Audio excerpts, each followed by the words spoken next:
სახელითა მამისაით, დაზისაითა და წმინდისა სულისაით.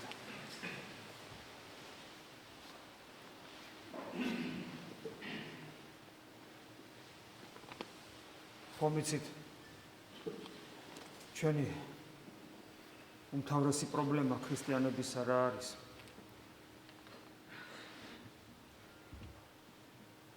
ყოფილი ამბობს, მე ვარ სიცოცხლე. ჩვენი უმთავრესი მიზეზი, ჩვენი პრობლემები, უმთავრესი მიზეზი ის რომ ჩვენი სულიერი ქრისტიანული ცხოვრება ვერ არის ისეთი, როგორიც უნდა იყოს. სწორედ აი ამ სიცოცხლის წყაროსთან ვერ მისვლა და სიცოცხლის არარსებობა. როგორ წვალობთ, როგორ ვცდილობთ, უფრო სწორედ, როცა ვწვალობთ და როცა ვცდილობთ მაშინაც კი, როგორი პრობლემაა, რომ გავეხაროთ ჩვენი სულიერი ცხოვრება. ბედნიერი ვიყოთ ჩვენი სულიერი ცხოვრება. ბედნიერება კიდე მოგეხსენებათ, ეს ის არის, რაც უნდა ადამიანს, რაც ჭირდება ადამიანს, ისვისაც დაიბადა ადამიანი და თუ სულიერ ცხოვრებაში ვიქნებოდით ბედნიერები, მაშინ ჩვენ ყველაფერში ბედნიერები ვიქნებოდით. და თუ ჩვენ ვიქნებოდით ყველაფერში ბედნიერები, ჩვენში აღარ იქნებოდა მწუხარება, ტკივილი, უსამართლობის განცდაც კი, რომელიც ალბათ ერთ-ერთი ყველაზე მძიმეა, ეს ყოველივე, რომელიც ამ სოფლიდან მოდის, ეს ყოველივე ჩვენთან აღარ იქნებოდა. ნომინალურად იქნებოდა, მაგრამ ჩვენ ის აღარ შეგვაწუხებთ. წარმოიდგინეთ ადამიანი, რომელიც ცხოვრობს ამ სოფელში და ამ სოფლის უსამართლობას ხედავს, განიცდის, აწუხებს კიდევაც. და რაც უფრო მეტად ცდილობს უფალს უერთგულოს, კიდევ უფრო მეტად აღსდგება უსამართლობა ამ დროს ქრისტიანის წინააღმდეგ და წარმოიდგინეთ, რომ ეს ყოველივე ადამიანს არ აწუხებს. მისთვის ეს მეასახარისხოვანი. თქვენ ძალიან ხშირად მოდიხართ ხოლმე პრობლემებით, გარკვეული პრობლემებით მოდიხართ ეკლესიაში მოძღვრებთან და ეს პრობლემა იცით როგორ მოგაქვთ? პრობლემა მოგაქვთ როგორც გლობალური სამყაროს პრობლემა, როგორც სამყაროს პრობლემა. დიახაც თითოეული ადამიანი არის სამყარო და ამიტომაც თქვენი პრობლემა რატომაც არ არის მთელი სამყაროს პრობლემა. როცა ერთი ადამიანი მთელ სამყაროს გადაწონის, მაგრამ არის კი ის პრობლემა ისეთი და ჩვენი პრობლემები ისეთი, რომლებსაც გლობალური მნიშვნელობა უნდა მივანიჭოთ. და ხშირად მithქვას ხოლმე თქვენთვის, რომ ნუ თუ შენ ამისთვის გცალი. მე ხანდახან დამინახავს თქვენი გაუცებული თვალები. რას ქვია მცალია? როგორ არ მცალია? მაწუხებს და ვიცი რომ გაწუხებს, მაგრამ ვიცი რომ პრობლემაა, ვიცი რომ რაღაცა ვერ მოგიგვარებია. ეს შეიძლება იყოს ისეთი, რომელიც მარტო შენ გეხება, ეს შეიძლება იყოს ისეთი, რომელიც სხვებთან ურთიერთობას, ანუ მრავალს ეხება და ასე შემდეგ, შენს ახლობელს ეხება, მაგრამ ყველაფერი ეს განსაკუთრებულად ის, რაც შენ გეხება და შენს ურთიერთობებს სხვებთან, იმდენად უმნიშვნელოა იმ მთავართან შედარებით, რისთვისაც ჩვენ აქ მოვედით, რომ ბუნებრივად ჩდება ეს კითხვა, რომ შენ გცალია ამისთვის. და მით უმეტეს, როდესაც ის მთავარი, რისთვისაც ჩვენ აქ მოვედით, მოსასწრებად გვაქვს. ჩვენ ვერ ვასწრებთ. ჩვენ ძალიან ცოტა ხანია ვცოცხლობ. ძალიან მალე დამთავრდება ჩვენი ცხოვრება და ჩვენი უდებებიდან გამომდინარე, ჩვენი ბრძოლის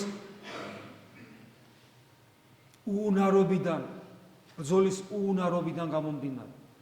როცა ჩვენ მრავალძის ვიწყებთ და ვეღარ ვაგრძელებთ, ვამთავრებთ და მე კვლავ ვიწყებთ და კი კვლავ ვეღარ ვაგრძელებთ და კვლავ ვამთავრებთ, აი ეს სულიერ ცხოვრებას, როცა ესე ვცხოვრობთ, დრო კიდო მიდის და ვერაფერი ვერ მოვასწარ, არაფერი გაგვიკეთებია და რაც თავარია, ჩვენი სულიერი ცხოვრებიდან გამომდინარე.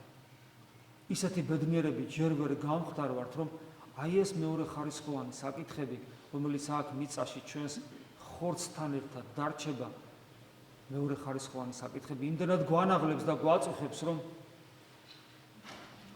გვცალია მათთვის. წარმოიდგინეთ,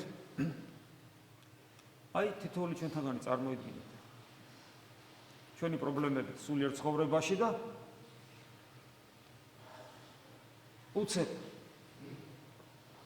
რასაც ახლა მე ვიტყვი, ისედაც ხდება. უბრალოდ ჩვენა გვაქვს გული გაუხეშებული და ის რაც ხდება, წარმოიდგინეთ თქვენ უცებ ამის განცდელნი აღმოჩნდით, განიცადეთ ის რაც ხდება. და ეს თქვენთვის განივთდა.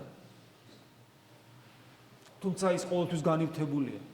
ყოველთვის ხელშესახებია, მაგრამ კიდევ ვიმეორებ, ჩვენ იმდენად ვართ გაუხეშებულნი, რომ ვერ ვძნობთ. წარმოიდგინეთ, რომ ბოლოს და ბოლოს მიხვდი და შენთვის ეს თვალხილულია. ბოლოს და ბოლოს მიხვდი დარწმუნდი, საბოლოოდ, რომ სამყაროს შემოქმედმა ღმერთმა პირადად შენთვის მოიცალა. პირადად შენთვის მოიცალა და პირადად შენზე დაიწყო ზრუნვა. მე მგონია, რომ თითოეულმა ადამიანმა, თითოეულმა ჩვენთაგანმა ეს რომ დაინახოს და მერე განიცადოს, ჩვენი გული ამას ვერ გაუძლებს. ვერ გაუძლებს, იმიტომ რომ ეს იმხელა სიყვარულის გამოვლინება იქნება და ჩვენ გულს იმხელა სიყვარულის და მერე სიხარულის დატევნა და გაძლება მოუწევს, რომ ვერც დაიტევს და ვერც გაუძლებს. ვიღაცა სხვა ადამიანი ჩვენერი ცოდვილი და თანამონა ქრისტესი, რომ რაღაც ყურადღებას მოგაქცევს და სიყვარულით შემოგხედავს და რაღაც პატარად იზრუნებს შენზე, ეს როგორი ძნელი დასატევნელია, იმიტომ რომ გიხარია და ამ სიყვარულს ხედავ. მაგრამ წარმოიდგინეთ, რა იქნება ეს რომ ღმერთმა გააკეთოს. კიდევ ვიმეორებ, ღმერთი მუდამ იქმს ამას, მაგრამ ჩვენ ვერ ვხედავ და ჩვენ რომ ეს დავინახავ. ანუ ადამიანბრად რო თქვათ, ღმერთმა, რომელსაც მე ვეძებ, ჩემსკენ აქტიურად ესე ნაბიჯი გადმოდგას და გულში ჩამიკრას. რა განცდა მექნება? ამ საკითხზე უნდა ვიფიქროთ. იმიტომ უნდა ვიფიქროთ, რომ ეს, რაც მე ვთქვი, აბსოლუტურად შესაძლებელია. შესაძლებელია ეს და დღევანდელი საკითხავის ახარებისა, ჩვენ უძღებიშვილის კვირაში შევედით, სწორედ ამას ეხება. ღმერთი თითქმის მორბის. შვილისკენ, რომელმაც საკუთარი თავი დასაღუპავად გაიმეტა. უძღები ამას ნიშნავს პირველ რიგში. სიცოცხლის საწინააღმდეგო ქმედებებს ჩადის. საკუთარი სიცოცხლის საწინააღმდეგო ქმედებებს ჩადის და საკუთარ თავს დასაღუპავად იმეტებს და ეს ყველაფერი ღმერთის მამის ღალატთან ერთად არის. თუ რამე სიწმინდი არსებობს, ყველაფერი გაქელა ფეხქვეშ. მან უარი თქვა, რომ ყოფილიყო მამასთან, ანუ ღმერთთან ერთად, თავის შიგნით. და მან მოიდომა ყოფილიყო თავის გარეთ. და ეს გარეთა მისი დაცემული ბუნება. და წავიდა და მარგალიტით ძაღლებსა და ღორებს დაუყარა. თვითონაც მათ მიემსგავს.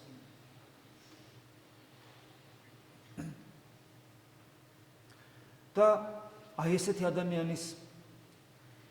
ადამიანისათვის ღმერთი მორბის და გულში იკრავს. ხო, ის უძღებშვილს ეხება, რომელიც ესე მძიმე ცოდვებში იყო, მაგრამ ჩვენ ვართ კი ესეთები, ანუ უძღებიშვილი, ჩვენში არის თუ არა ის, რაც უძღებშვილში იყო, ანუ ის, რაც მას დაღუპვის გზაზე აყენებდა, სიცოცხლის საწინააღმდეგოდ აცხოვრებდა, არის თუ არა ჩვენში ყოველივე ეს. მე არ მეგულება ადამიანი, რომელიც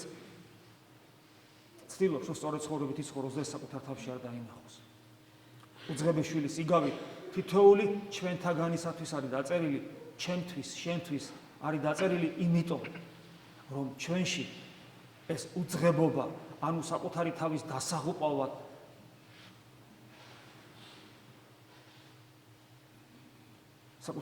დასაღუპავად გაწირვა არის. ჩვენ ესეთები ვართ. ჩვენ ესეთები არ ვიყოთ, მაშინ მამის წიაღს არასოდეს არ მოვშორდებით, ყოველთვის ჩვენ მამასთან ვიქნებით და ყოველთვის გვექნება სიხარულის და ბედნიერების განცდა, რაზეც ჩვენ თავიდან დავიწყეთ საუბარი. ყოველთვის გვექნება და ეს ყოველთვის რომ არ არის, მხოლოდ იმის გამო, რომ ჩვენ აი ამ უძღებიშვილის მდგომარეობაში ვიმყოფებით. და აი როგორც პავლე მოციქული დღეს ამბობს, რაღაც მსგავსად ცხოვრობ, ყოველივე ჯერ არს ჩემდა. ანუ ყველაფერი შემიძლია, ყველაფერი ჩემთვის არის. ყველაფერი შემიძლია ვაკეთო, ყოველივე ჯერ არს ჩემდა.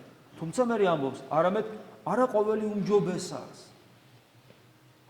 არ არის ყველაფერი სასარგებლო, თუმცა მე ყველაფერი შემიძლია გავაკეთო, ყველაფერი ჩემთვის არის.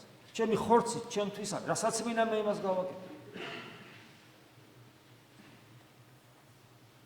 და მერე ნახეთ რა საოცრამეს ამბობს. ყოველივე ჯერ არ ჩემდა, კვლავ იმეორებს, ყველაფერი შემიძლია გავაკეთო, ყველაფერი ჩემ ხელშია. მაგრამ არამედ მე არავის ხელმწიფებასა დავემორჩილებ. რა საოცარი სიტყვებია პავლე მოციქულის. კი ბატონო, ყველაფერი შემიძლია გავაკეთო. თავისუფალი ვარ, ღმერთმა მომცა მე ეს თავისუფლება და რატომაც არ უნდა გამოვიყენო. ბედნიერებას ვეძებთ? კი ბატონო, ჩემებურად მოვძებნი მე ბედნიერება. ამიტომ ყველაფერი შემიძლია და შემიძლია რა შემიძლია და რა მინდა. ჩემი ინსტინქტი, პირუტყული ყოველთვის ბედნიერებას ეძებს. და როცა მე რაიმე მინდა, უიშვიათესი გამონაკლისების გარდა, როცა ადამიანს ფსიქოლოგიური გადახრები აქვს და საკუთარი თავის ტკივილის სიამოვნებს, უიშვიათესი გამონაკლისების გარდა ადამიანს ყოველთვის სურს ბედნიერება და ილტვის ამ ბედნიერებისკენ. და რასაც აკეთებს, შეცდომითაც, ცოდვის ჩადენითაც, ყველაფერს საკუთარი ბედნიერებისათვის აკეთებს. და პავლე მოციქული გვეუბნება, რომ ყველაფერი ჩემთვის არის, კი ბატონო, ჩემნებაზე. მაგრამ სასარგებლო არ არის ყველაფერი. კი ბატონო, ყველაფერი ჩემთვის არის, პავლე მოციქული კვლავ აგზელებს, რასაც მინდა იმას გავაკეთებ, მაგრამ არავის ხელმწიფებას დავემორჩილებ. რა უცნაური რამე. ესე იგი, რა გამოდის, რომ ის რაც მე ჩემს გარშემოა და რასაც მინდა რომ იმას გავაკეთე, ანუ თავისუფალი რომ ვარ და რას ჩემ თავისუფლებასაც როგორც მინდა ისე რომ გამოვიყენე. პავლე მოციქული მეუბნება, რომ კი ბატონო, ესეა, მაგრამ მე საკუთარ თავზე გვეუბნება. არავის ხელმწიფებას არ დავემორჩილებ, არავის არ დავემონებ. ეს იმას ნიშნავს, რომ თუ ჩემ თავისუფლებას არასწორად გამოვიყენებ და ყველაფერი რაც ჩემს გარშემოა, ყველაფერს მოვიხმარ და გამოვიყენებ ჩემი ბედნიერებისათვის, ეს ნიშნავს იმას, რომ მე ვიღაცის ხელმწიფებას დავემორჩილები, ვიღაცას დავემონებ.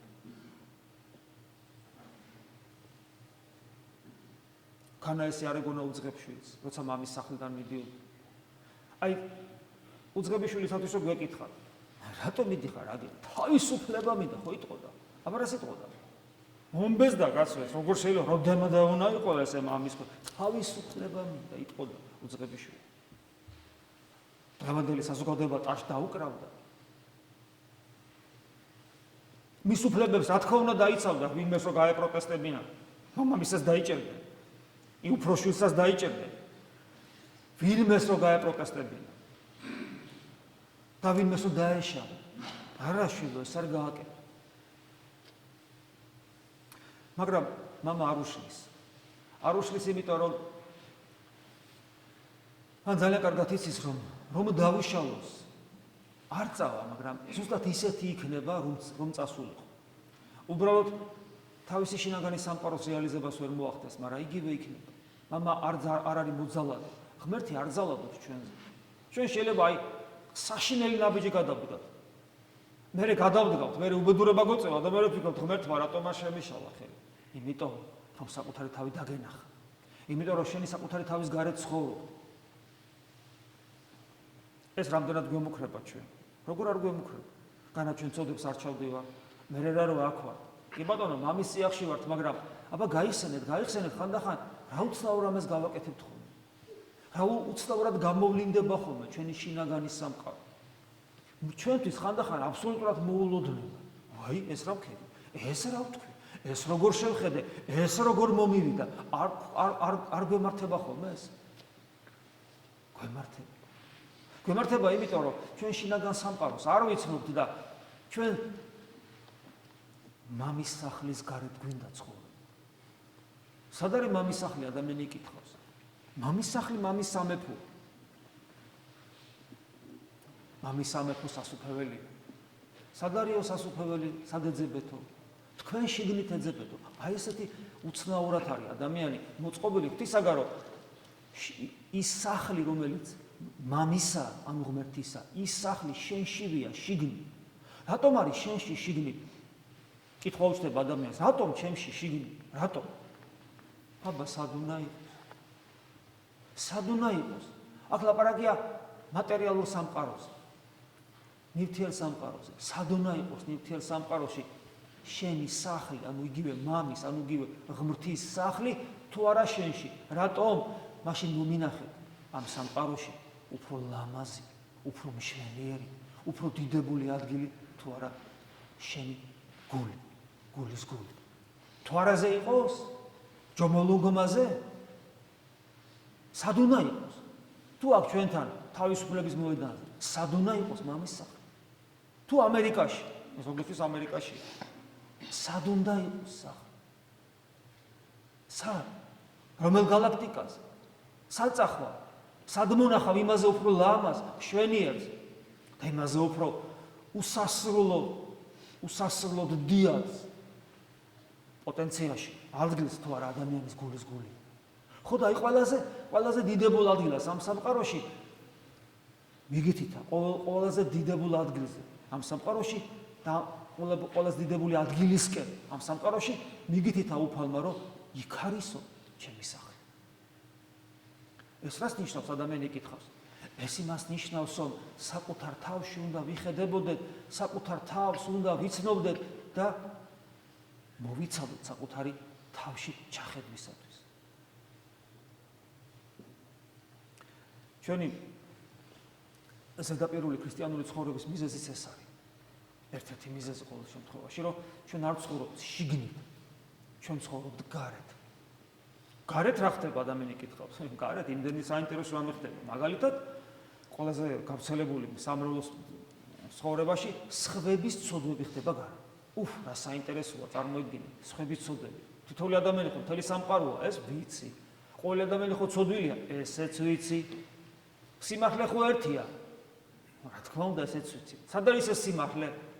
ამას არ ვამბობ, მაგრამ ვგრძნობ, რა თქმა უნდა, ჩემთან არის სიმართლე. ადამიანი იტყვის და ადამიანს შეუძლია სხვებს აკვირდებოდეს და ძალიან საინტერესო კია ეს და იწყება ეს პროცესი, როცა ადამიანები სხვებს აკვირდებიან. მუდამ დაუმთავრებ, ეს ჩემ თავზე თქვენ გონებთ, მე თქვენზე ვლაპარაკო, მე ვარ ეს, ზუსტად ესეა. სადამცალია ხოლმე საკუთარი თავისათვის, როცა ამდენი საქმე მაქვს, ამდენი ხალხი მახოვია გარშემო. ამბობ, იმიტომ რომ მღვდელი ხარ და გევალება. წაუსწრებს სიტყვას, სიტყვა წაუსწრებს ადამიანს. და მე უცებ მოგიბრუნებ, ხო და შენ რომ არა ხარ მღვდელი და არ გევალება, რათა კეთებ იგივეს. რათა კეთებ იგივეს, რათა კვირდები მხოლოდ სხვას და სულ სხვას. რატომ არ გცალია საკუთარი თავისათვის? განა ეს პრობლემა, ჩვენი პრობლემა არ არის. განა ეს არ ნიშნავს მამის სახლის გარეთ ცხოვრებას და განა ეს არ ნიშნავს უძღების შვილის მდგომარეობაში მყოფობას. მერე მამა, სად არის ღორები? სად არის ღორის საჭმლის მონატრება? სად არის დაუძლურება და როგორ არ არის? როგორ არ არის ღორის საჭმლის მონატრება, როდესაც მამასთან ყოფნა არ გსურს? და იმისათვის რომ მოწყენილი არ ვიყო და მწუხარებაში არ ვიყო და დეპრესიული განწყობა არ გვექმნეს და იმისათვის რომ ბედნიერები ვიყო და გავერთოთ, სწორედ ღორების საჭმელს არ ვნატყლობ და არ ვეძებთ და არ მოვიპოვებთ ხოლმე, აბა რა არის ჩვენს გარეთ, რასაც გართობა, დროს ტარება, ტაშფანდურა და ცოდვიანი ცხოვრება ქვია? აბა რა არის თუ არა ეს ღორის საჭმელი, რომელიცაც ვერ ძღები და ვერ გაძღები ვერასოდეს, ეშმაკი რისი მომცემია რა ბედნიერებისა. ეშმაკი რომ ბედნიერების მომცემი იყოს, მას თავად უნდა იყოს ბედნიერი, მაგრამ თავად სასოწარკვეთილების სულია. სრულ უბედურებაში იმყოფება, და ამ უბედურებისა და სასწორგოთელებისაგან დაბოღმილი ვერერევარ აღმერთი თოვლ ჩვენთაგანს ებრძვის და ჩვენ სამწუხარო მის დაკრულზე ძალიან კარგად ცეკვავთ ხოლმე. აი ეს არის მამის გარეთ ყოფნა, მამის სახლის გარეთ ყოფნა. ამ მდგომარეობაში ვიმყოფებით ჩვენ და კიდევ ერთი ნიშანი. სხვათა შორის მრავალი ნიშანი, რატომ ერთი? მაგრამ ერთ-ერთი ყველაზე მთავარი.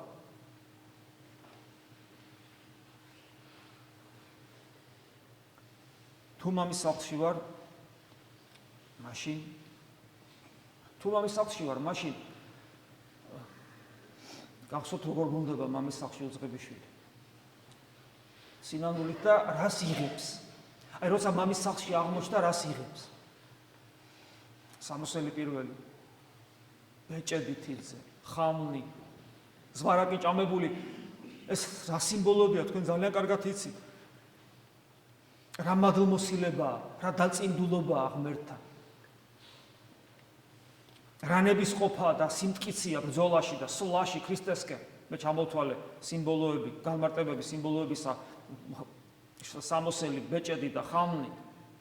და რა ერთობა მადლთან, ზვარაკი ჭამებული. ანუ ეს ყველაფერი მას აქვს სახლში. და შედეგი ნაყოფი, სიხარული, რომელიც ამ სახლის ფარგლებსაც კი ცილდება, ისეთი სიხარული, გახსოვთ იგავი. ესე იგი, თუ მე მამის სახლში ვიმყოფები, თუ მე სამოსელი პირველიც მაგდა, ბეჭედიც, ანუ ქრისტეს შემოსილობაც ამააგდა, უფლისადმი დაწინდულობას და მასთან მარადიული კავშირი და მტკიცე ბრძოლის უნარი და სვლა ღვთისკენ, ხამლიც მაცვია და ქრისტესთან მადლის მიერ ერთობაც ამააგს, ვარაკი ჭამებულის არა. მაშინ ეს ყველაფერი ანუ თუ მართლა ვიმყოფები მამის სახლში, მაშინ აუცილებლად უნდა მქონდეს მოუკლებელი, დაულევნელი, დაუშრეტელი სიხარული ღმერთთან ყოფობისა და განცდა, რომ ღმერთი ჩემთანაა. აი პავლე მოციქულმა დღეს ესეც აღვიკითხა.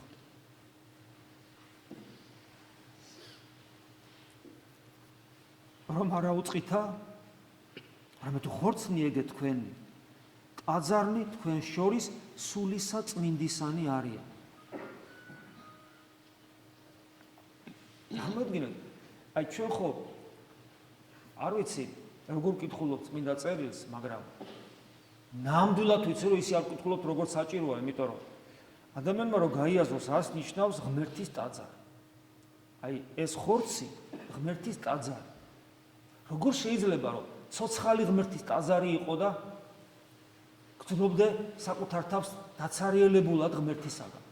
ღმერთისაგან დაცარიელებულად ადამიანი იკითხავს, კი, ღმერთისაგან დაცარიელებულად, იმიტომ რომ თუ ღმერთისაგან სავსე ხარ, ისეთი სიხარული გექნება, ისეთი ნათელი გექნება. აი დღეს მეორე სახარებაში ამოვიკითხეთ, იყავითო ნათელი ამას ოფნის. მეორე სახარებაში ამოვიკითხეთ, რომ ქალაქი, რომელიც თაზია აშენებული, ყველასთვის თვალსაჩინოა, ხო? და ვიზია სიტყვები.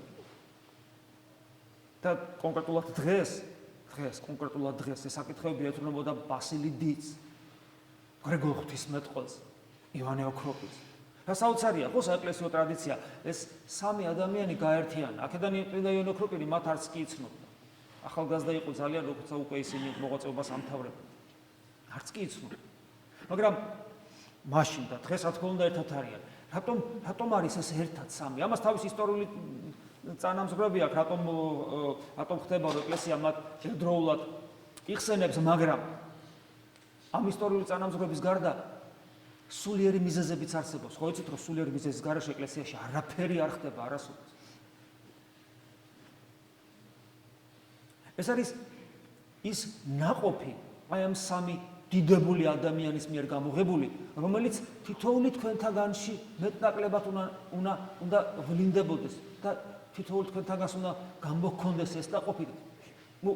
შეიძლება არა ისეთი ხარისხი, როგორც ამ სამს ჰქონდა. ბასილ დიდი საოცრად დისციპლინირებული და ადამიანი, რომელიც საოცრად უკეთებდა ორგანიზებას სულიერ ცხოვრებას. მის ცხოვრებაში ნახეთ როგორ არის ეს. საოცრად დისციპლინირებული ადამიანი. სადაც ის მოღვაწეობდა, ყველგან ყველაფერი შენდებოდა, მისი შინაგანი სამყარო ნივთდებოდა და დიდი იყო ჭეშმარიტად და უძლეველი. გრიგოლ ღვთისმეტყველი საოცრად ჭვრეტელი, მლოცველი, განცდელი ცოცხალი ღმერთისა.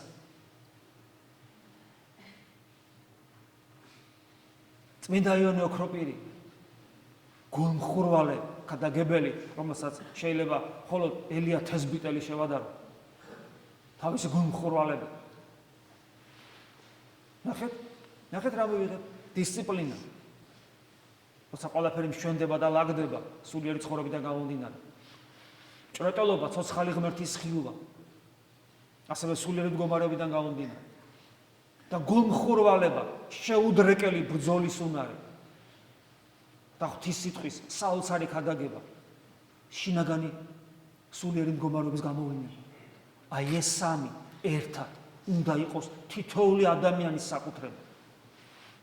რა თქმა უნდა, ბასის დანარჩენი ორიც ჰქონდა და წმინდა იოანესაც და წმინდა გრიგოლსაც დანარჩენის ორიც ჰქონდა, მაგრამ მეტნაკლებად გამოკვეთილი იყო ამ თითოეულში განსაკუთრებული ნიჭი და ერთად იმიტომ მოხსენიებული, ერთად იმიტომ ისინი, რომ ჩვენთვის სამაგალითო უნდა იყოს. არ თქვათ ახლა ის, რომ მამაო სად ბასილი დიდი და იონე ოქროპირი და გრიგოლ ღვთისმეტყველი და სად მე. როგორ მადრი მამაო მე ამას. ჩვენ არ ვედრებით, მაგრამ ჩვენ გვევალება მიუბაძოთ. სხვა შედარება, სხვა მიბაძვა, ჩვენ გვევალება მიუბაძოთ. ჩვენ გვევალება სანიმუშოდ გქონდეს მათი ცხოვრება. და ვიცოდეთ, რომ თუ ჩვენ ვართ ტაძარი სულისაწმინდისანი, მაშინ მსგავსი ნაყოფებს ჩვენში უნდა ვჭრეტდეთ, ჩვენში კარგი მივჭრეთ. საკუთარი სათნოების დანახვა ცუდი ტონია და ბოლოს და ბოლოს საკუთარი სათნობები არცაც ჩანს და მადლობა ღმერთს თუ არ ჩანს. მაგრამ ეხლა ჩემ თავს მივცემ უფლებას. როგორც ამ შემთხვევაში მღვდელი, ზოგიერთისთვის მოძღვარი, რომ თქვა, რომ მრავალ თქვენთაგანში ეს ნაყოფი გამოღებული არ არის. მე ვერ ვხედავ, ეხლა მე თუ მიმალავთ, ეგ სხვა საკითხია, მაგრამ ვერ ვხედავ. უდიდეს უმრავლესობაში თქვენში ეს არ არის. კარგი არ არის. არ არის, სუსტანი ვართ, მაგრამ შეგუება როგორია იმასთან, რომ არ არის. როგორ უნდა შევეგუოთ იმას, რომ ეს ყოველივე ჩვენში არ არის, იმიტომ რომ ეს ამის შეგუება იცით რას ნიშნავს? არა ვარ სულიწმინდის ტაძარი, ამას ნიშნავს. და თუ არა ხარ სულიწმინდის ტაძარი, ვისაც სული ქრისტესი არ აქვს, იგი არ არის მისი და აი მაშინ როგორი უძღები შვილი ვარ იცი? ისეთი კი არა, რომელიც ნანობს, არამედ რომელიც ჯერ კიდევ ღორების საჭმელს ნატრულობს. მაგრამ არ აქვს ვერცხლი. ჯერ კიდევ იმ მდგომარეობაში ვარ და ჯერ ჩემში არ მომხდარა. არ დაწყებულა სინამდვილის პროცესი, იმიტომ რომ ჯერ მე არ მოვეგე საკუთარ თავს. არ ჩავიხედე საკუთარ თავში. ამიტომ როცა პავლე მოციქული მეუბნება, არა უწყითა, არ გახსოვს, არ იცი, გაგახსენე. რომ ეს თქვენი ხორცნი სულიწმინდის ტაძარნი არიან, ეს როგორი სიტყვებია, იცი, უნდა შეგაზანზაროს და კარგად ჩაიხედო. აბა რა ხდება, როგორ ვიყენებ მე ჩემ ხორცს. აგე მანამდე იგივე კორინთელთა პირველი ეპისტოლეს მე-6 თავში რაც დღეს ამოვიკითხეთ. ნახეთ როგორ გვეუბნება. არა უწყითა, რამე თუ ხორცნი ეგეთ თქვენი ასონი ქრისტესნი არიან. ესე იგი, ნახეთ პავლე მოციქული პავლე მოციქულს ჩვენი ხორცი, ეს უბადურკი ხორცი, რომელთაც რეებს არ ჩავდივართ, კაცმა რო თქვა და რაცოდები არ ჩაგვიდანია, ქრისტეს სხეულის ნაწილებია. და არის ესე, ჩვენ ხომ აზიარებლები ვართ. ჩვენ ხომ ეკლესიის ნაწილი ვართ. არის ესე, ქრისტეს სხეულის ნაწილია, თითოეული ჩვენთაგანი ნაწილი და ისე გულარხეინათ ვწოდავთ ხოლმე, რომ თითქოს არაფერი და თუ ჩემთვის ეს ნამეტანია ეს სიტყვები. და თუ მე მაინც ისე გულარხეინათ ვწოდავ დიდი ამბავი, მაშინ პავლე მოციქული ტყუის და თუ მე ვთვლი, რომ პავლე მოციქულის რევიზია შემიძლია, მაშინ აქ რა მინდა საერთოდ? და თუ აქ იმიტომ ვარ, ჩემი გონება არასოდეს არ გაკადნიერდება პავლე მოციქულის ტექსტის წერილების რევიზიით, მაშინ კეთილი ვინებოთ და დავიჯეროთ რაც აქ წერია. მივიღოთ, რომ ჩვენი სხეულის ნაწილები ქრისტეს სხეულის ნაწილები არიან და ამიტომ ჩვენ არ უნდა მივცეთ საკუთარ თავს იმის უფლება გვაქვს რა შესაძლებლობა, რა თქმა უნდა, მაგრამ არ უნდა მივცეთ ჩვენ თავს იმის უფლება, რომ ეს ქრისტეს სხეულის ნაწილები სოდოვაში ვამუშაკოთ.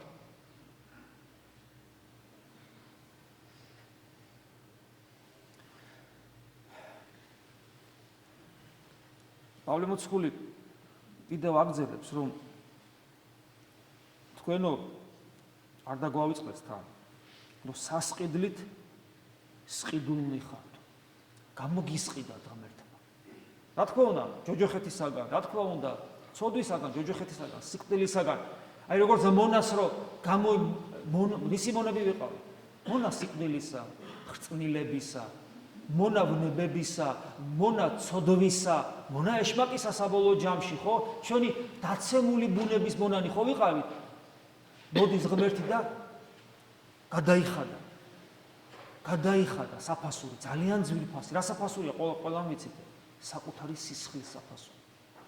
წარმოიდგინეთ, აი მონის მდგომარეობა, როდესაც მონახარ და უცებ მოვა, ძალიან ვიღაც დიდებული და თელ თავის საბადებელს თუ რავით, შეიძლება საკუთარ შვილსაც კი წირავს, რომ გაყიდის, რომ შენ გამოგისყიდოს.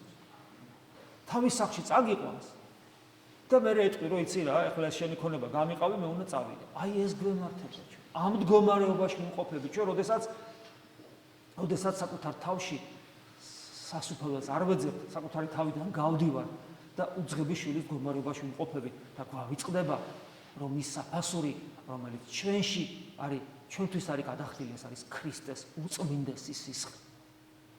ესე კაცმა რო თქვას, ეხლა აი როცა ეს ყველაფერი იცი და იცი ისიც, რომ სამართალი ამ ქვეყნად არ არის, მაგრამ პარადისობაში სამართალი ნამდვილად არის. როგორ ფიქრობ, თუ ადამიანს ეს ყველაფერი არ ედარდება, თუმეტეს ქრისტიანს, რომელიც მაზიარებელია, და ამ ყველაფერზე არ ფიქრობს და არ ჩაუღმავდება და ცალია, მე თავში რო გითხვარი, ცალია იმ წვრილმანი საცოდავი უბადრუკი ურთიერთობებისათვის, რომელსაც ჩვენ ერთმანეთთან ვამყარებთ, ამისთვის ცალია და საქმეებს ვარჩევ. როგორ ფიქრობ? აქ სამართალი კარგი არ არის და იქ ხო არის და იქაულ სამართალს ჩვენ როგორ დაუდგებით წინ? როდესაც აი ესეთ ძიმოდგომა ზოგს არ მოსწონს, რომ ესეთ ძიმოდგომარეობას უხსენებთ, მაგრამ რა ვქნა ესე წერი? ეს ამოვიკითხეთ. სხვა საკითხია, რომ ადამიანი უცებ წაიკითხავ ჩქარჩქარა და შუშის თვალები და დახურავს იქს და ვერაფერს ვერ გაიგებს, მაგრამ თუ ჩაუღმავდები და 1000 ჯერო წაიკითხო და 1000-ად კიდევ უფრო სიღრმისეულად და უფრო შემზარავად რო გაიგებ, რა უყოთ ამ? თუ ყოფის კადნიერება და ვაჟკაცობა წადი ეკლესიიდან და საერთოდ ისე იცხოვრე, თუნდაც 100 წელიწადი ერთხელ არ გაიხსენო, მაგრამ აი სად გაიქცევი მერე მას? ეს რეალობაა, ჩვენ ამ რეალობას ვერცად ვერ აი როგორც სიკვდილს ვერ გაექცევა ვერც ერთი ადამიანი ხორციელ სიკვდილს, ისე აი ამ სამართალს ვერ გაექცევა. და ეს ვიღაცისთვის შეიძლება იყოს ძალიან დიდი სიმძიმე. ტვირთით დამძრგუნველი, მაგრამ აი ვიღაცისთვის ეს უდიდესი თავისუფლების და ღირსების საქმე შეიძლება იყოს. ღირსების რატო? ღირსების იმიტომ შემოკარგო. რა ვართ ჩვენ ადამიანები? ხორცისა და ძოლების ერთი ტომარა ვართ. უღმერთობაში კიდე გახსოვთ ეს ხშირად მიყვარს ხოლმე დოსტოევსკის სიტყვების გამო. კბილებიანი ხორცი ადამიანი მეტი არაფერი. თუ უღმერთო ცხოვრობს და რა ხარ ადამიანო? რას წარმოადგენ? როგორც დავით მეფსალმუნი ამბობს, რა არის კაცი რომ მოხედე მას? უკვილს დავითს რომ კაც როგორ მოხედეო და ვინ არის ადამიანი? და ღმერთმა ისე მოიცალა შენთვის, რომ აი ამ მდგომარეობის, აი ამ სიდიადის, აი ამ პასუხისგებლობის წინაშე დაგაყენა და საკუთარ ტაძრად გაგხადა. და შენი სხეულის ნაწილები საკუთარი სხეულის ნაწილებად აქცია.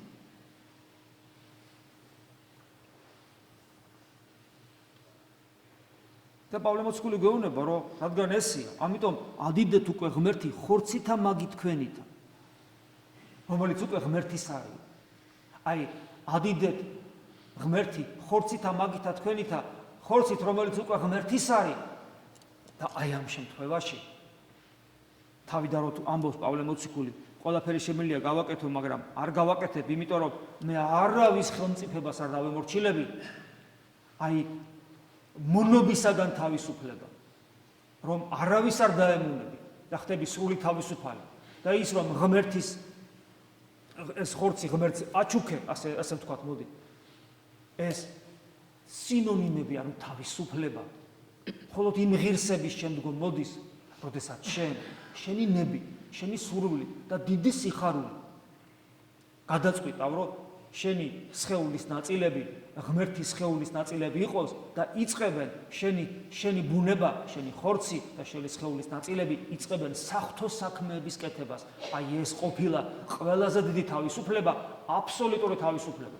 რატომ იმიტომ რომ შენ ღმერთთან ერთად უკვე სამყაროს მიღმიერ მდგომარეობაში იმყოფები და არაფერს ამ ქვეყნიურს არასოდეს აღარ დაემორჩილები ეს არის სრული თავისუფლება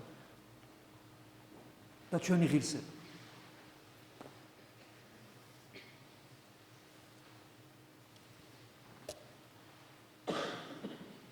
ჩვენთვის ჩვენ მდგომარეობაში და ჩვენს რეალობაში მე გულისხმობ ხა თითოეულ თქვენთაგანს ეს ყველაფერი ესე უნდა დავიწყოთ საკუთარ თავში ჩავიხედოთ და ხშირად ვიპოვით საკუთარ თავს შემდგომ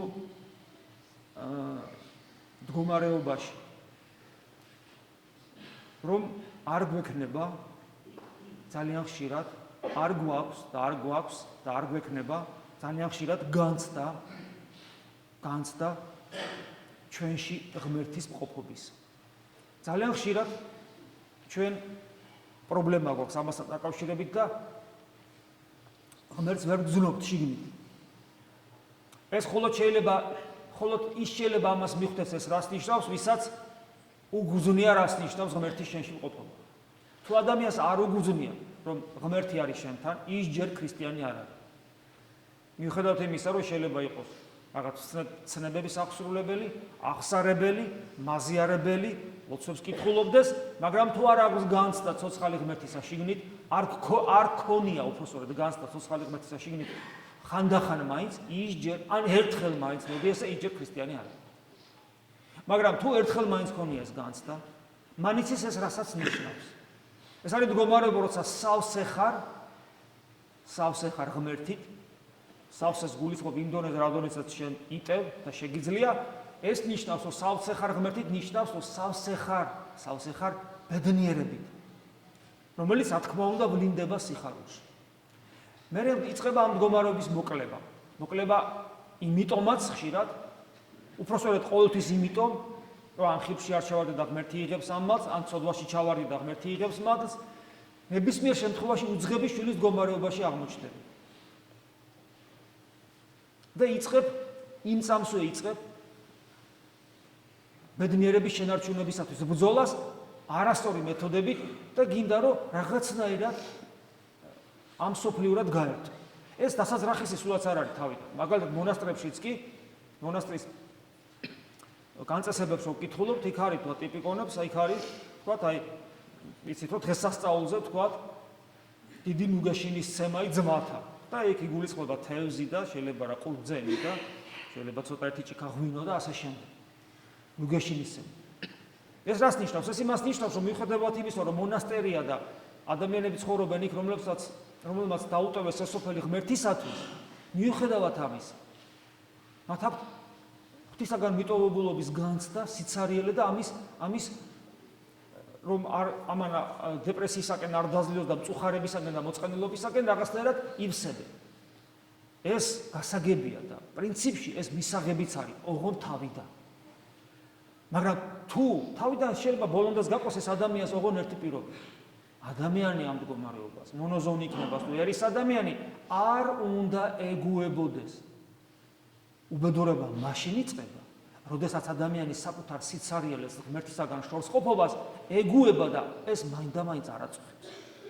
თუ თქვენ დაინახავთ საკუთარ თავში ამ მდგომარეობას, რომ იცი, ხო, რაღაც ისეთი განცდა, აი ცოცხალი განცდა ღმერთისა, რომელიც ხანდახან ქონია და რომელსაც ვეღარ იტევდი და სიხარული ლამის თვალებიდან და მთელი შენი გრძნობის ორგანოებიდან გამოდიოდა და ბედნიერების საოცარი განცდა ქონდა და გინდოდა სულ ღმერთზე გეფიქრა, გელოცა და ეს გახსოვს და ეს არ არის. არ არის. იცით როგორ უნდა გაწუხებდეთ. და იცით როგორი მარძიებელი უნდა იყო და იცით როგორ უნდა გშიოდეთ და გწყუროდეთ ქრისტიანულ სიმართლე.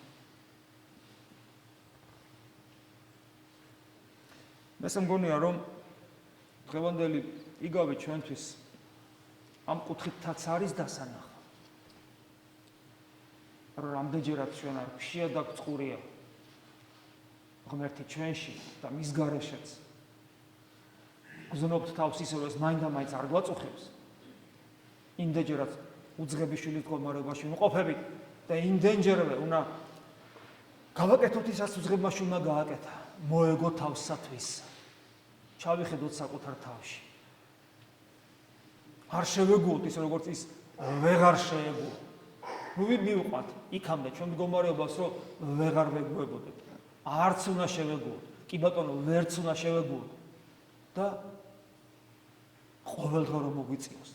დღეში 100-ჯერ რომ მოგვიწიოს და 1000-ჯერ. დღეში 1000-ჯერვე დაუბრუნდეთ ჩვენ სახლში მამასთან. დამერწმუნეთ 1000-ჯერვე დღეში რომ მოხდეს ეს 1000-ჯერვე მამა შენსკენ ნაბიჯებს გადმოდგავს სწრაფად და გულში ჩაგიკრავს. და კვლავ დაიწყება შენთვის ის მდგომარეობა, რასაც ბედნიერება და სიხარული ქვია.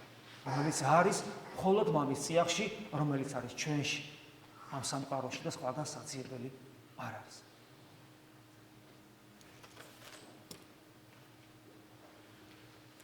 უსურვოთ საკუთარ თავს ეს და ვიბრძოლოთ. ხოლო ის ადამიანები, რომლებსაც ეს არ ესმის, ან გაგება არ სურთ, მათ მინდა უთხრა, რომ თქვენ ქრისტიანები არ ხართ. თქვენ ქრისტეს მოწაფეები არ ხართ. თქვენში ქრისტეს სული არ არის. თქვენ მრავალ წამს ატარებთ ქრისტეს ხსოვნის გარეშე და ამ სამყაროს არ უყურებთ ქრისტეს თვალები. თუ ეს ყველაფერი ესია, მაშინ რა ქრისტიანები ხართ. ყოველივე ამა თქვენ და გამოგაფხიზლოთ და სწორედ ცხოვრება დაგაწყებინოთ. ესეთ მდგომარეობაში ადამიანი დიახაც უძღებიშვილის მდგომარეობაში იმყოფება და ის აუცილებლად უნდა დაბრუნდეს მამის წიაღში. სხვანაირად ცხოვრება, მარადული სიცოცხლე ჩვენში არ იქნება და ჩვენ ვერ შევალთ სასუფეველში. ღმერთმა დაგვიფაროს ამ მდგომარეობისაგან. ღმერთმა მოგცეს ძალა და მადლი უძღებიშვილის მსგავსი სინანულის. მადლი უფლისა ჩვენისა იესო ქრისტეს და სიყვარული ღვთისა და მამისა და ზიარება სული საწმინდისა იყოს თქვენ ყოველთა თანა. ამინ.